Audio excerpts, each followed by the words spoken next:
Good morning. Thank you for tuning in to Informer Live presents on Win TV. I'm your host, James Wright, a reporter for The Informer covering business. Today, my guest is Larry Laws. Larry is the founder and president of First Home Alliance Incorporated, a HUD-approved nonprofit housing counseling agency. He established the organization to improve financial literacy, home ownership opportunities, and the quality of life among underserved, low to moderate income, and military veteran communities. Larry, welcome to Informa Live Presents. Good morning, James. Thank you. Thanks for having me. Well, it is excellent to have you here. And well, as they say, as these young people say, let's get this party started. All right. All All right, right. James, I'm ready. What does financial literacy mean, and why is it important for individuals and families? Well, James, good morning again. And yes, financial literacy, what it means is basically being educated, informed, and empowered about financing, basically household finance. We talk about budgeting, credit, and it's very important not only being to help you get on track, but help you stabilize as a resident, but also it's the gateway to homeownership and stability in housing as well. You know, it's funny you mentioned financial literacy because basically in the past, you learned it by way of family and maybe a church may have sponsored a seminar. And then it looks like we're similar in age. You know, if you had the financial chops to be to do well with your money, then that's it. If you didn't, you didn't. Are you saying that is that still the case? And what does financial literacy mean in terms of that? Yeah, and that is the case. If you take care of your money, the money would take care of you. And we have to get used to not being so much we're always working for that money.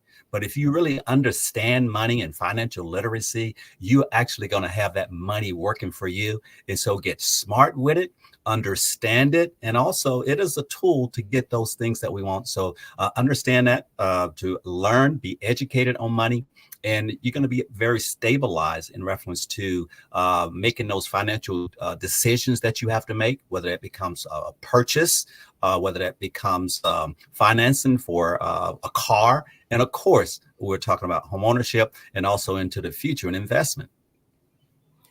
Financial literacy, could you tie into the concept of fair housing and common issues that arise? Yes.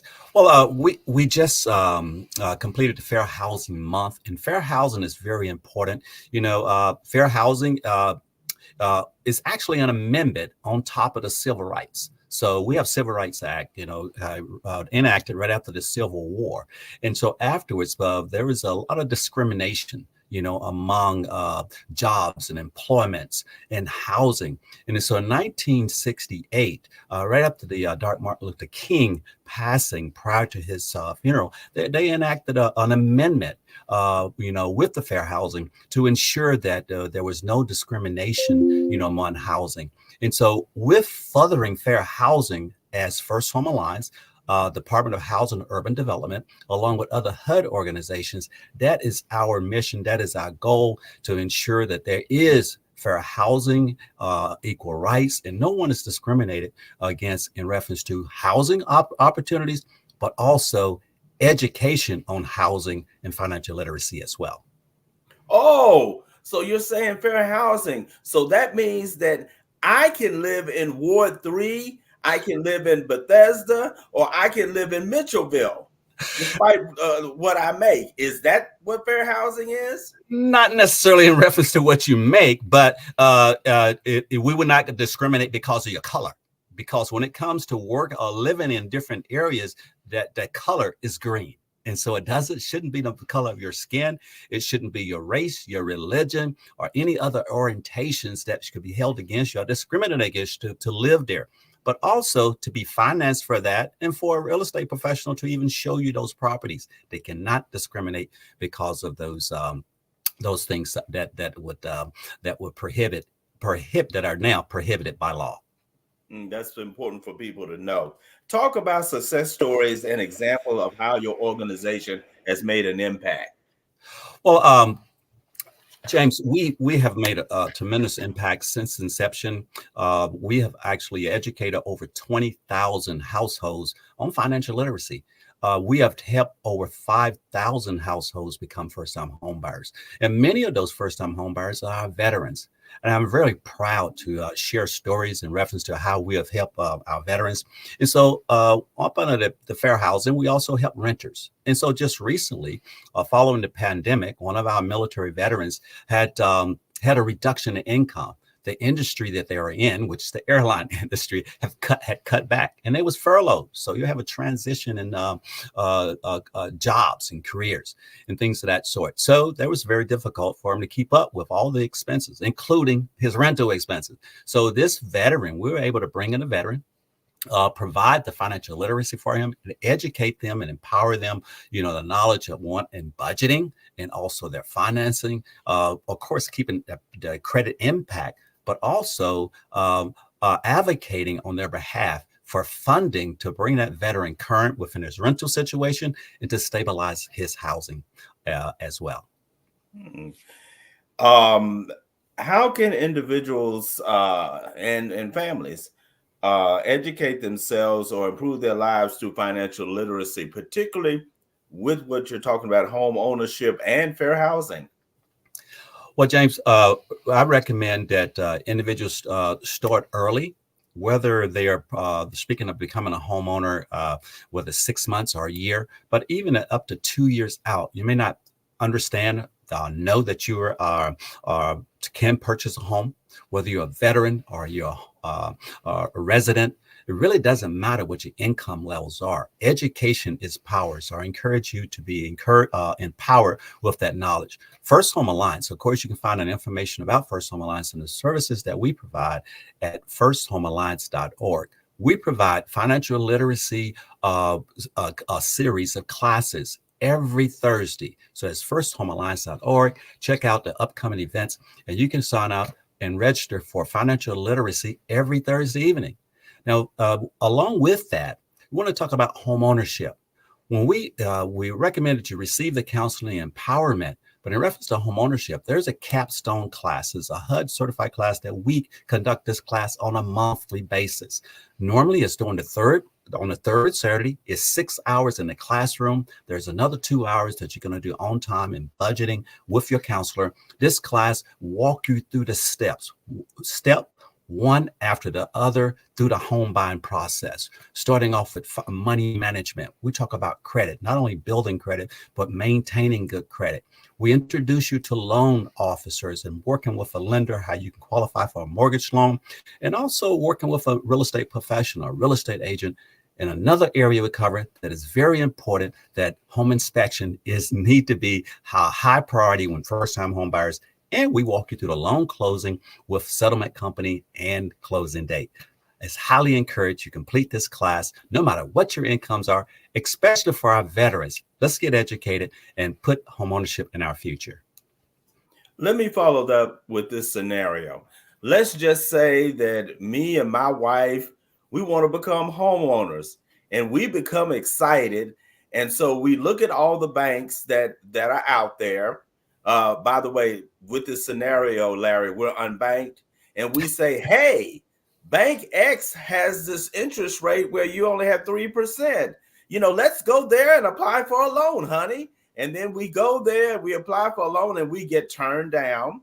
And as a result of getting turned down, we get mad and angry and start doing things like quoting Malcolm X and things like that. What is, but we're laughing about it, but a lot of people do that.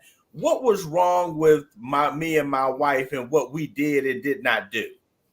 Yes, well, the beginning, and to be suing home ownership, you shouldn't do it alone.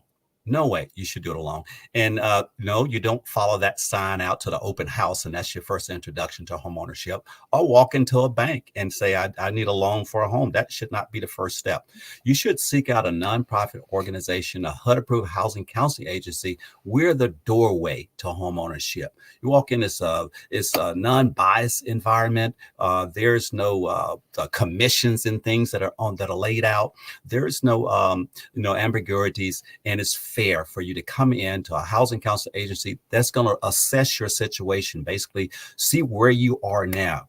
What is the triage? Are you in a stable rental environment? We're going to give you financial literacy and help you understand what is affordable for you, for your income range. Then we'll talk about building a action plan. And we're going to action plan. And if homeownership is in your future, we're going to set that as a goal. And we're going to have some objectives that you want to reach before you actually go to a bank to see if you're mortgage ready. Once we have assessed the situation, you understand not only what you qualify for, but also what you are comfortable with paying. Then at that time, we'll introduce you to a lending professional, and we'll give you also options. We do not steer you in one direction. We give you a multiple options for you to go and talk to those lending professionals, those banks, those loan officers, those brokers, and get those different options. Then you can assess. You're empowered with knowledge, and you can choose which one that best fits your mortgage situation. And then you go the next step forward to, once you qualify for a loan, to go out and shop for that home. Fantastic. What are common misconceptions about financial literacy and fair housing that you've encountered? Well, one for our veterans, our military veterans, but also there's a lot of citizens and residents that think that it's for someone else. That because of my income, because of my status, that I'm going to get the best deal and I'm not going to be mistreated. And so myths are that coming to a nonprofit that actually do not charge you for the assistance and the coaching, the step-by-step guidance that we give, is that it's for someone else. No, education empowerment is for our veterans, is for our low and moderate income families, is for anyone that's moving forward into home ownership.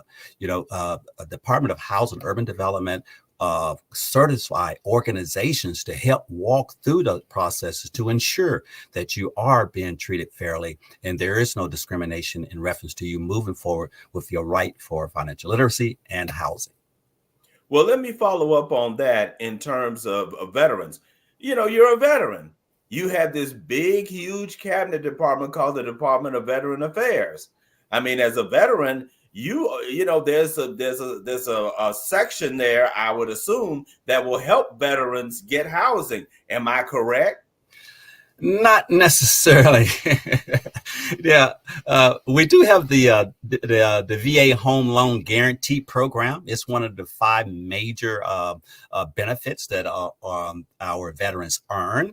But there's no department in Veterans Affairs that actually educates you on housing or financial literacy. I do work with organizations, and also First Home Alliance is an advocate for organizations to partner with the VA so that we can become an educator, a financial literacy provider, and a home ownership educator for our veterans. And so we're looking at veteran organizations, whether it's your VFWs, the American Legion that we're working with, and also the VA Rep. We're working with different veteran organizations, partnering with them so that we can educate our veterans, both active duty and also those that have served and out, on their VA benefits, but most definitely the VA home loan program. Talk about discrimination. You referred to earlier the Fair Housing Act of 1968, which was signed by President Johnson, and as you pointed out, was an outgrowth of the Civil Rights Act, Voting Rights Act, etc. Is discrimination still a problem in terms of race and in terms of gender? Definitely it is. And if as since the Civil Rights Act was first signed in the 1800s, you see each year after a period of time, something else have to be entered in. And is it important? Yes. Of course, we're a country of laws, and I think we really need laws to help us for guidance and steer. Not every professional, whether it's in the banking industry or the real estate industry, always will, if not guided in the right direction, will always go in the right direction. So we do need laws for that. So the discrimination one time was just basically race, sex, origin, and religion. That was the first four. Then it grew to seven. That's over about 11 different protective classes. And so that is sexual orientation and religion and some others that have been added on throughout the years. So yes, it is still as important today as it was in 1968. And that opportunity for home ownership, actually the percentage of Black ownership and home ownership, it was actually higher in the late 60s than it is today. And so is it because of the discrimination? I'm not saying that that is the factor that causes minorities to be Black to be less of a homeownership rate than others. But discrimination is still there, and the laws are needed to ensure that equal opportunity for us all. I've got two more questions for you, and I'm really enjoying this segment. What are some of the projects of your organization in terms of what you are doing? Yes. Well, first, Home Alliance One, understand that we affect a lot of residents on an annual basis. Last year, we served over 1,500 households. We cannot do what we do without our partners, our community partners out there, but also the generosity of donors. We need donors. We need sponsors to sponsor our programs, whether that's our financial literacy programs, to sponsor our weekend workshops, to sponsor our annual and semi-annual outreach events. We need sponsorships. And so those general donations that come in, of course, they can visit our website at firsthomealliance.org/donate. You can donate at any time. You can also make it on a monthly basis or periodic. And so with that, one